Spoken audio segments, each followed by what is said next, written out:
हाँ जी, राम राम जी, क्या हाल चाल है। आप और आपका परिवार ठीक ठाक है ना भाई। एक तो भाई किसी साथी को CET का बैच लेना है, रिकॉर्डेड बैच, वो ले सकता है। 999 का पूरा कंप्लीट बैच है, जिसके अंदर अभी मैथ का एक टॉपिक बाकी है, लाइव क्लास होगी अभी, और ज्योग्राफी और हिस्ट्री की लाइव क्लास अभी होगी। तो कोई साथी लेना चाहता है तो ले सकता है। इसके अलावा 4 जून को पूरे हरियाणा में हमारा CET का टेस्ट होने जा रहा है, टेस्ट नंबर 8। हम 7 टेस्ट करवा चुके हैं आप सभी के सहयोग से। यदि आप टेस्ट देना चाहते हैं तो आप KTDT ऐप पे जाके अपना रजिस्ट्रेशन कर सकते हैं। तो दोस्तों, हरियाणा पुलिस भर्ती का मामला है, और ये मामला कोई नया नहीं है, यूनिक नहीं है। ये प्रॉब्लम हर भर्ती में आती है, लगभग हर भर्ती में आती है।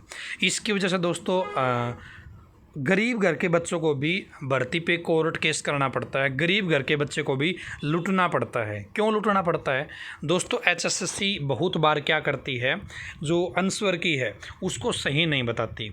कभी पर्सन गलत कर दिया तो कभी आंसर गलत कर दिया, और इसी के चलते बहुत सारे जो आंसर हैं वो गलत रहते हैं पूरे पेपर में, और बच्चों को फिर दिक्कत आती है।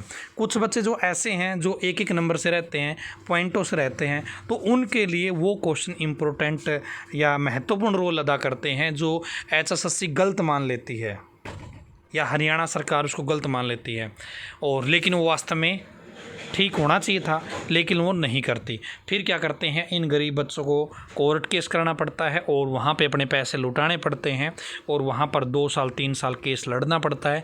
फिर जाके क्या कहती है HSSC, ठीक है भाई, इसको नौकरी दे दो, या आप रिज़ल्ट को रिवाइज कर दो। और जब तब जाके रिज़ल्ट रिवाइज होता है ना, तो उस टाइम पे हज़ारों बच्चे जो जॉब कर रहे होते हैं वो परेशान हो जाते हैं। तो कहीं ना कहीं बात इस तरीके से भाई कि ये जो गड़बड़ी हो रही है ना, ये बड़ी समस्या देती है, चाहे वो रोज़गार पा चुका हो, चाहे वो बेरोज़गार रहा हो। गरीब घर के बच्चे को हमेशा ही जो मानसिक परेशानी है वो झेलनी पड़ती है। देखिए, और आपकी क्या थिंकिंग है वो भी आप मुझे कमेंट में बताइएगा। हरियाणा कर्मचारी चयन आयोग द्वारा भर्ती परीक्षाओं में पूछे गए गलत प्रश्नों की वजह से बहुत से युवा मेरिट से वंचित रह गई। नवंबर 2021 में आयोजित की गई सब इंस्पेक्टर की परीक्षा में पूछे गए प्रश्न संख्या 20 पर परीक्षार्थियों ने सवाल उठाए हैं, जिसका सही जवाब B था, और आयोग C को सही ठहरा रहा है। जबकि इस बारे में भर्ती परीक्षा दे चुके युवक रविकांत ने कहा कि बोर्ड की तनिक गलती के चलते कुशाग्र बुद्धि के युवकों को मानसिक व शारीरिक परेशानी से जूझना पड़ रहा है। उन्होंने बताया कि क्लर्क भर्ती परिणाम रद्द होने से बहुत से युवक 2 साल की नौकरी करने के बाद बाहर का रास्ता देखेंगे। पीड़ित युवकों ने कहा कि परीक्षा परिणाम जारी करने से पूर्व आयोग परीक्षा में पूछे गए गलत प्रश्नों का निपटारा कर दे तो युवकों को कोर्ट जाने की जरूरत ही नहीं रहेगी। इस बारे में युवक जगविंदर, संदीप, रंजीत सारे ये मौजूद थे।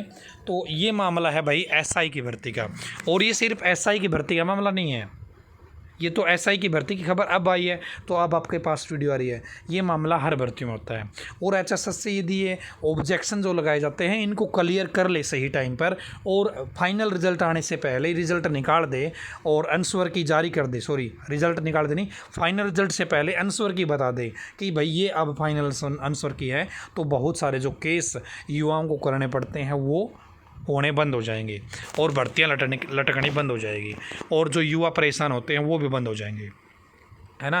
अभी क्लर्क भर्ती का में देख लो क्या हुआ। अभी क्लर्क भर्ती में भी तो ऐसा ही हुआ है ना। तो यदि वो सरकार सही समय पर सही निर्णय ले लेती तो ये परेशानी नहीं होती, और कोर्ट में बच्चों को नहीं जाना पड़ता। ठीक है भाई, तो आपकी क्या थिंकिंग है इस मामले के ऊपर, कौन इस चीज़ का जिम्मेवार है, आप कमेंट करके जरूर बताइएगा। आज की इस बेहतरीन वीडियो में इतना ही। धन्यवाद दोस्तों, भगवान करे आप सभी का समय शुभ रहे।